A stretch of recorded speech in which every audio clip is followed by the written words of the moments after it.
It's officially out. Prince Harry's Spare just might be the most anticipated and divisive celebrity memoir of all time.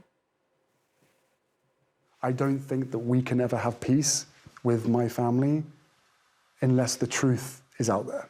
There's a lot that I can forgive, but there needs to be conversations and then in order for reconciliation, and part of that has to be accountability. The details from a litany of leaks and interview teasers have been sensational, creating a media frenzy. There's Harry's description of a physical fight with his brother and his admission that he killed 25 Taliban fighters in Afghanistan. There's his claim that William and Kate encouraged him to dress up as a Nazi, and even details of how he lost his virginity. Joining me to talk more about the book, the fallout, and what the Republican French make of it all is British author of Elizabeth II, Queen of Laughs, Stephen Clarke. Hello. Hi. And historian, royal commentator and author, Dr Ed Owens. Hello, Ed. Thanks for joining us. Hello. Now, Ed, Spare is being released in 16 languages. In Spain, the book accidentally went on sale last week. Prince Harry's interviews about it have been broadcast. Do we already know everything there is to know? The journalist, industrious journalist in Spain and in the English-speaking world managed to excavate much of, if you like, the headline-grabbing stories last week. So, if you like, the juiciest insights are already out there. Nevertheless, what we get from Spare is this self-centered narrative that focuses on a really deeply troubled young man who has gone through so much over the last 25, 26 years. We really get a flavour of what is a damaged psychology and a damaged person.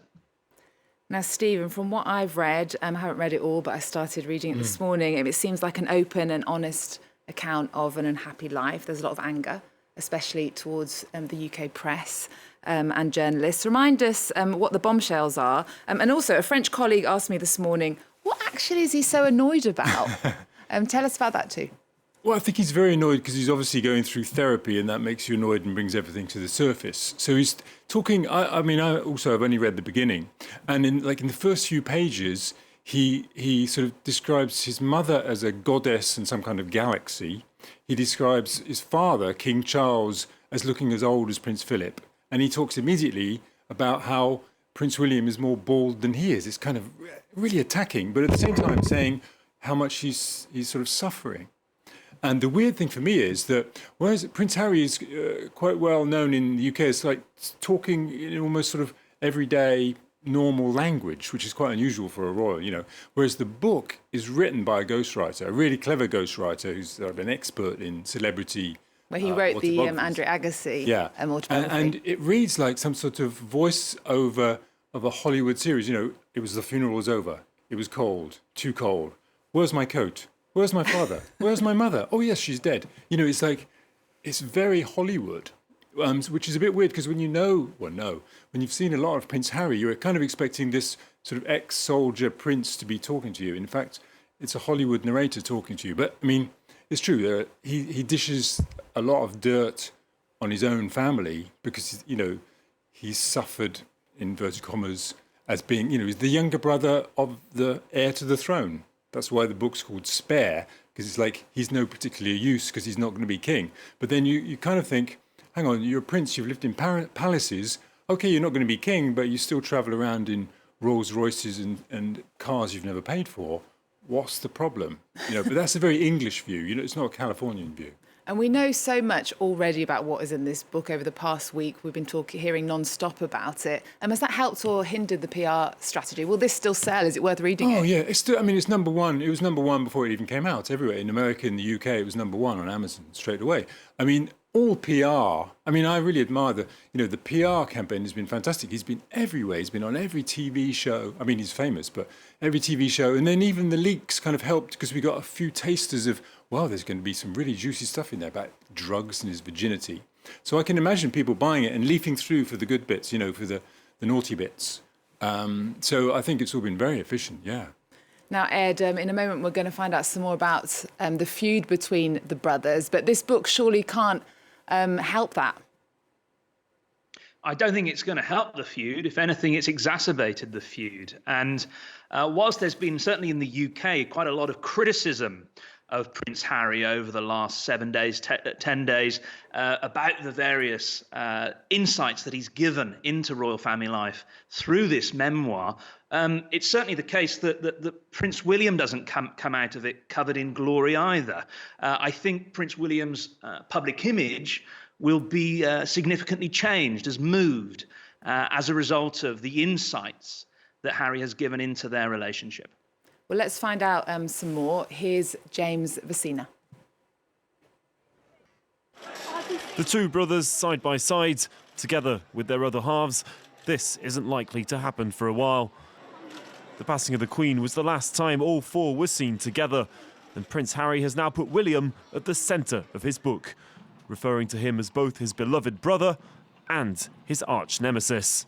There has always been this competition between us, weirdly. Again, I think it really plays into, or is played by, the heir spare and the British press's part in that. They pitched the Waleses, right, of which Kate and William are now, against the Sussexes, me and my wife. They always pitched us against each other. They pitched Kate and Meghan against each other. From disagreements over Meghan that resulted in physical fights, to claims that William encouraged him to wear a Nazi uniform to a fancy dress party, the latest personal accounts from the isolated prince are prompting mixed feelings from the public. He's washing his dirty laundry in public too much. Don't need it. I think it's a bit wrong, but I hope they're all right. The things that he's saying is not very comfortable, but he's also a human being and has right to his own opinions. To be honest, I think we've all got our own problems in this world. A rivalry that takes its roots in the line of accession to the throne. It's all right for you, you'll be king one day and I won't, therefore I can do what I want. Now, that was 30-odd years ago. And that is exactly now what he is doing. There's a revenge issue here, really. The royal family has so far remained silent over these accusations. I find it impossible, at the moment anyway, to conceive of a reconciliation. You couldn't talk to Harry without being afraid that what you say might be leaked. Harry and William's relationship is now at rock bottom. In his memoir, Harry recalls of mice and men, saying that the strained relationship between George and Lenny reminds him of his own story with the future king.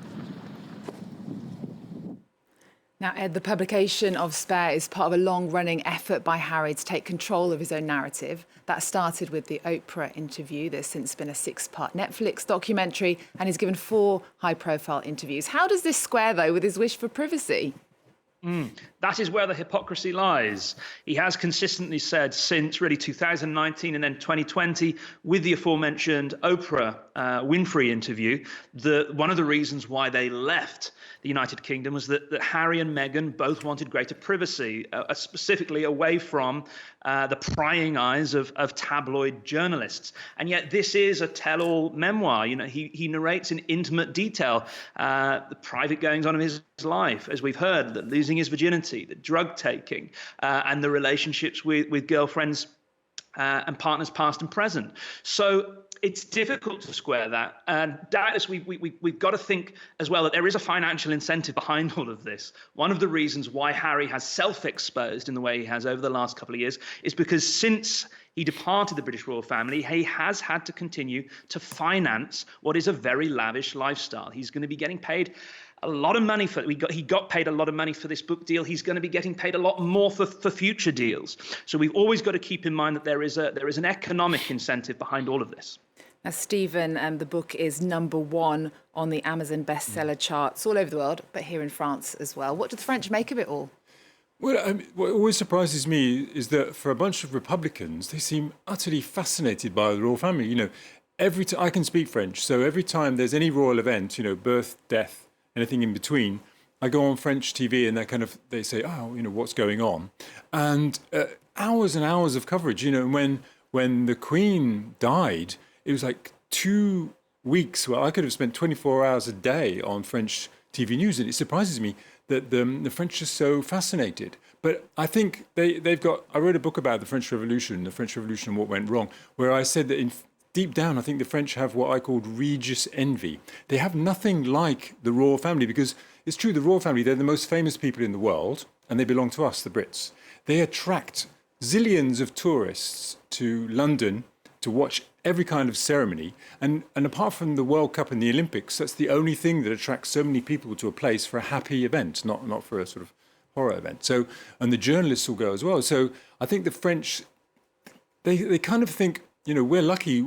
We've got politicians who are messing up the economy, but we've got something else. We've got this sort of symbol of continuity, which the French don't have, because the Queen, you know, she was a historic monument and she was alive and she was doing stuff and she was changing her hats, whereas the Eiffel Tower just looks the same all the time. They haven't got anything living that replaces the royal family. So deep down, the French might say, oh, I'll never read that book. But they're out there buying it. Last time I looked, it was number 5 on Amazon, which is pretty good for a British prince. Okay. Well, one final question, Ed. Through Harry and Meghan's withdrawal from royal life, the UK, the podcast, the TV series, and now the book, how important do you think this moment is in the history of the British monarchy? It is an important moment, but it does need putting in perspective. It's not the 1936 abdication crisis, which almost ended the monarchy, nor is it the War of the Waleses in the mid-1990s, which was scandalous in terms of the revelations about certainly Charles and Diana's private lives. Again, big questions were asked back then. Could the monarchy survive? The monarchy is going to survive this particular episode, but nevertheless, Harry's allegations, these revelations, are going to cast a long shadow, if the palace are not careful, over King Charles III's coronation in May. And already media commentators are suggesting that some form of reconciliation has to be on the cards, because really, King Charles and Prince William, they need to rein Harry in. The concern, I guess, is, does Harry have any more dirt on his family that he would be ready to go public with? Because that's what is possibly the big unknown at this point in time, and something that could potentially further undermine the monarchy. Dr Ed Owens, thank you so much for joining us and for sharing your thoughts. Stephen Clarke, it's been a pleasure to have you on the show. We're going to leave you with some pictures from that Netflix series, if you haven't had enough already. Harry and Meghan, thanks for watching. See you next time. I realized they're never going to protect you. I was terrified. I didn't want history to repeat itself.